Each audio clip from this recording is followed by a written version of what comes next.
E aí, pessoal, tudo bem? Sejam bem-vindos a mais uma aula do curso Python Basics aqui da Let's Code. O objetivo da aula de hoje é a gente conhecer uma nova estrutura de dados. A gente já tinha falado anteriormente sobre listas e tuplas, e a gente definiu ambos esses tipos de dados como uma coleção ordenada de elementos. No caso do dicionário, a coisa muda um pouco de figura. A gente pode definir formalmente um dicionário como uma coleção associativa desordenada. Mas, basicamente, o que a gente chama de uma coleção associativa desordenada pode ser entendido nada mais como uma operação de mapeamento. A gente vai ter pares dentro do dicionário, que serão os nossos pares chave e valor. Para entender um pouquinho melhor a ideia, não tem analogia melhor do que o próprio dicionário que você já está acostumado.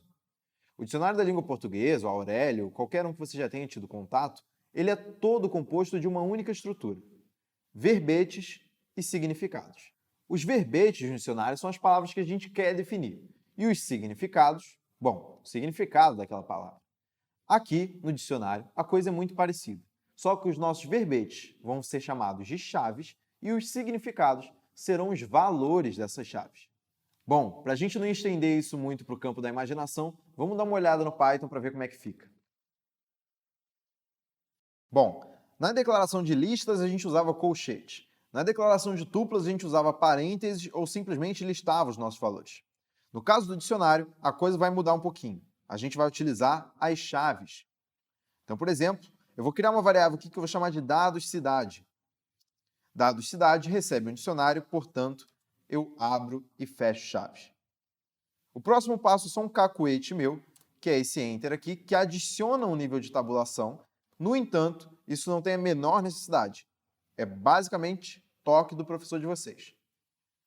Dessa cidade, por exemplo, eu quero guardar diferentes informações, como nome, estado, área e população. Na construção de um dicionário, cada uma dessas informações vira uma chave. Então, o nome da cidade é uma chave e, geralmente, esse valor vai ser uma string. É obrigatório? Não. Pode ser um número? Pode. Pode ser um valor booleano? Pode. Nesse caso, vai ser uma string. Após as chaves, a gente adiciona 2 pontos e lista qual que é o valor para essa chave. Nesse caso, São Paulo é a cidade que a gente está construindo. Sempre que a gente terminar um par chave-valor, a gente vai adicionar uma vírgula e lista o próximo par, caso haja, é claro. Então, além de nome, eu quero computar o estado dessa cidade, que para o nosso caso também é São Paulo, a área em quilômetros quadrados, vou colocar aqui 1521. E a população em milhões de pessoas. Então, vou colocar aqui, população milhões. O valor 12,18 aqui para São Paulo. Então, esse é o meu dicionário. Reparem que, na última linha, no último par chave-valor, eu não preciso adicionar a vírgula. Mas se eu adicionar, o Python não vai reclamar. Ok? Executando isso daqui, a minha variável já está criada, e se eu for verificar o tipo dessa variável, através da função type, a gente já vai ver que esse cara é de um tipo diferente. Ele é do tipo dict. Se eu fizer, por exemplo, um print do dicionário, vocês vão ver que o valor de output não é muito diferente do que a gente declarou. Então, a gente sempre vai ter aqui os nossos pares, chaves e valor.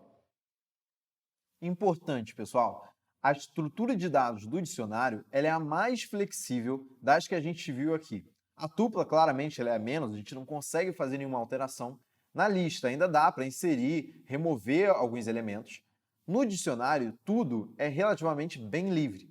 Então, por exemplo, para adicionar um novo elemento ou um novo par chave-valor a um dicionário, a sintaxe é tão simples quanto: primeiro, a gente chama o nosso dicionário. Para acessar ou atribuir um valor a uma chave, a gente também utiliza a notação de colchete. Então, eu abro e fecho colchete, coloco a minha chave, que nesse caso, vamos supor, é país. E para o valor de país, eu vou ter aqui Brasil. Opa! Isso é tudo que é necessário para adicionar um novo par chave-valor a esse dicionário. Se eu executar isso daqui e voltar a fazer um print de dados cidade, a gente vai ver que a chave país foi incluída na nossa estrutura de dados. A mesma anotação de colchetes vai nos atender se a gente quiser simplesmente acessar um desses valores, como um print de dados cidade na posição nome, que vai me retornar São Paulo. A mesma sintaxe que a gente utiliza para adicionar um novo par chave-valor é também a que a gente utiliza para alterar o valor de uma chave. Então, se, por exemplo, eu quisesse alterar a área em quilômetros quadrados de São Paulo para 1.500 e voltar a dar um print em dados cidade, e executar, a gente vai ter a área em quilômetros quadrados atualizada para o valor 1.500, diferente do que a gente tinha antes.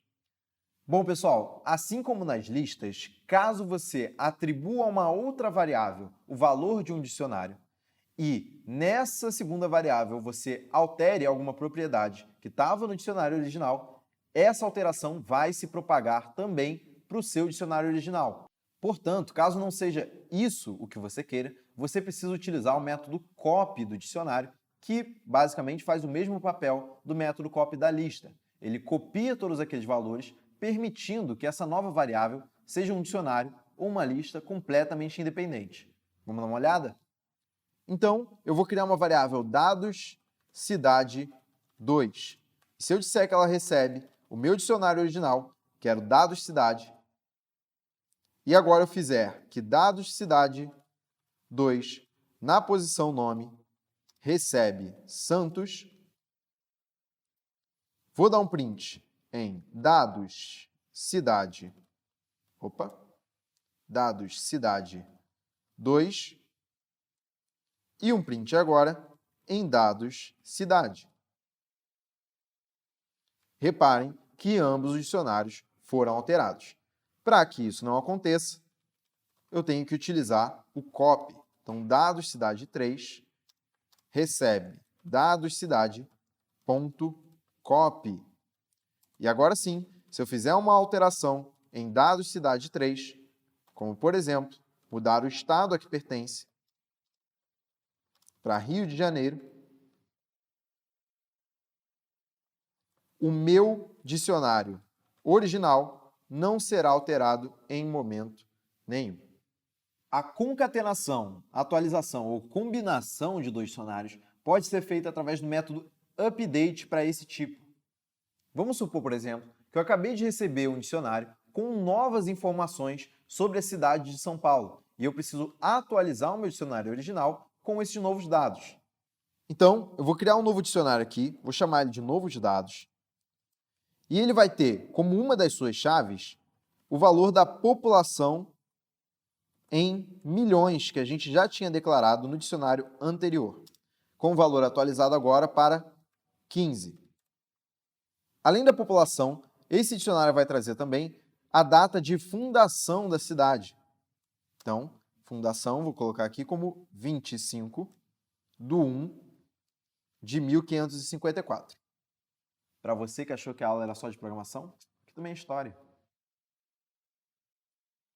Bom, agora, se eu quiser atualizar o meu dicionário original com os meus novos dados, eu posso chamar o meu dicionário original, que é o dados cidade, .update, passando meus novos dados. Se logo em seguida eu fizer um print de dados cidade, vamos ver como é que ficou?